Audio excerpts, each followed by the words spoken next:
Task, Spring Edition. It's March Madness. NCAA trademarked material not available. With Robert Donovan. What's up, dude? Huh? You got a pump for this thing? Huh? Welcome to the March edition of On Task. I'm Rob Dom, and you're on task with me and my assistant, Jennifer. Look what I can do. Wow, that's not so hard. We're here to discuss the results. But first, new update concerning Jen and myself. Me, Rob Dom, and Jen and Rob. That's right, last month we hosted a major event. A major event. For the whole community. That's right. Would you like to tell them about it? Oh no, you're better at saying it. The charade?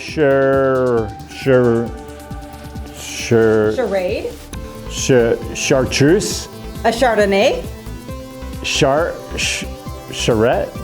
A charrette. A charrette. Charrette. Jennifer, what is a charrette? You sound so angry. A charrette, Rob, is a public forum for urban planning, a series of open meetings where developers, designers, and community members come together to discuss an upcoming project, to highlight the project's feasibility, potential, and goals, to communicate concerns, identify problems, resolve conflicts, and map solutions together as a community. It's how happier cities are built.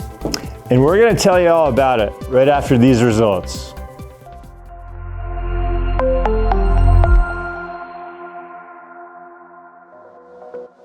So I wanted to talk about a trend that I'm seeing here, and it's percentage of an objective, right? So we all know that if your objective is to sell 100 cars, and you sell 100 cars, then you've hit 100% of your objective. I am just seeing result after result of our dealers, 166% of objective, 133, 180% of objective, 126, 130, 140. I mean, like, these numbers are crazy. So, but then I look at some of the marketing behind these numbers. Conquest E-Blast, we got 9 sales off of this one measly Conquest E-Blast. So, like, the question I have for you is this just pent-up demand where, okay, they have cars, they've gotten more cars than they thought they were gonna get, and they just sold them? Or is it the marketing is effective and, everything's working, and would they sell those cars anyway, even if there was not marketing? I don't know. What are your thoughts? I mean, my thoughts are that I think that the marketing is critical to the success, and the reason I'm saying that is because this example that you brought up on 9 sales coming directly off of a Conquest E-Blast, pre-pandemic, that would have been 1 or 2 at best. So where it's at today at 9, yeah, there's probably some pent-up demand in the marketplace, but combine that with the correct marketing at the correct time, and that's why you're getting these tremendous results. I've never seen these objectives exceeded at such a high number. Do you think the manufacturer has set the bar too low? They came in, we had inventory issues, we're still having inventory issues. Do you feel like they just adjusted the objective too low? I don't think so. I think it's a combination of a few things, because, one of the things that I'm seeing here is that one of your stores, this Toyota store, had their best February ever historically, right? So that's certainly not the OEM setting the objectives too low. That's really the store going after it, being competitive. There are still buyers in the market. You still have to compete for that consumer. Now, that particular store not only had their best February ever, like in the store's history, and they've been around for a long time, they have hit their monthly objective for 70 months in a row. Whoa. 70 months. They have not missed a beat. Pre-pandemic, during the pandemic. By the way, they've been with us for longer than 70 months. We had to, we're not taking responsibility. They definitely are strong operators and all that stuff, but we've definitely been with them every 7 years. Well, you're only as good as your partners. That's right. So if you're, if you're cutting expenses and you don't have the right marketing partners, whether they're in-house or external, you're only going to be able to hit a certain amount.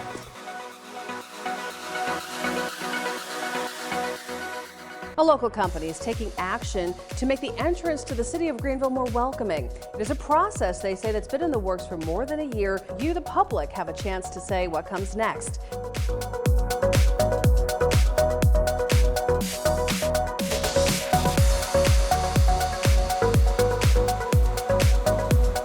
This started probably about 15 months ago, and here we are now, culminating with this huge charrette, which is a big planning process to really imagine and get all of the public's buy-in on what this potentially could be. So it's exciting for us because it's very altruistic in nature. We just wanted to see Greenville be represented the way it should be. And when somebody comes in, we kind of want that shock and awe that you wouldn't necessarily see nowadays when you come in. A lot of people feel the same way, that we have a beautiful downtown, but the gateway off of 385 is not so impressive.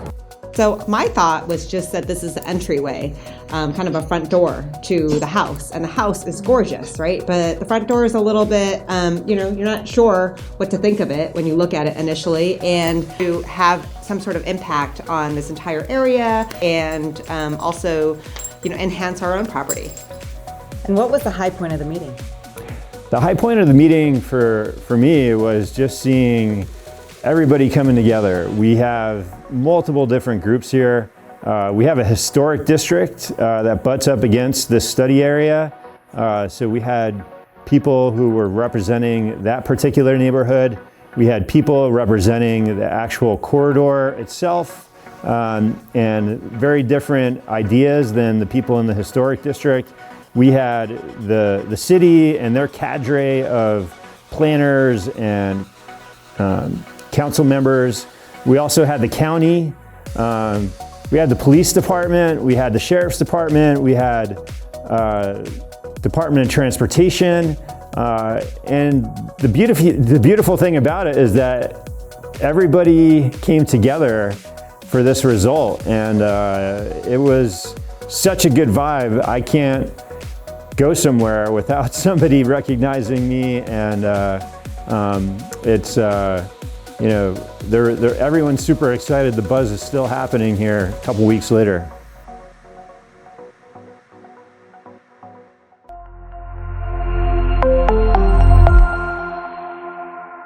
These results, it doesn't seem to skew domestic or import or trucks or anything.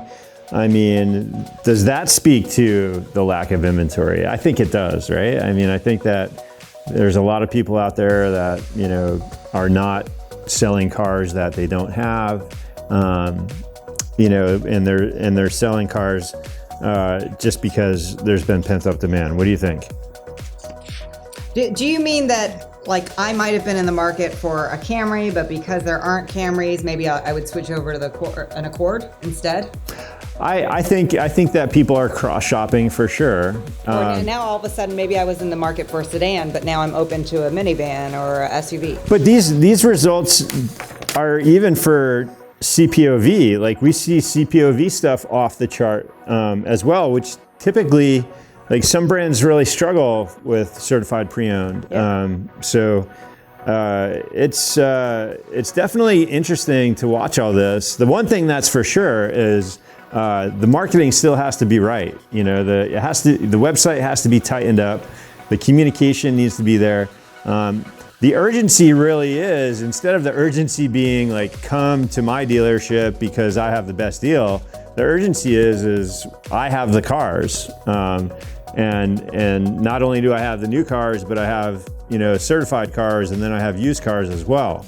And our inventory acquisition strategies have been, I think, pretty great. I mean, we've had really good results with all of our clients, making sure. They've been unique, and you've been able to create a consistent flow of inventory coming onto the lots. I think that hands down, these are amazing results. And I would ask, do you feel that people have decreased their marketing budgets, increased their marketing budgets, or has it been flat? Well, the marketing budgets have been consistently rising, and yeah, so I definitely feel like they've been going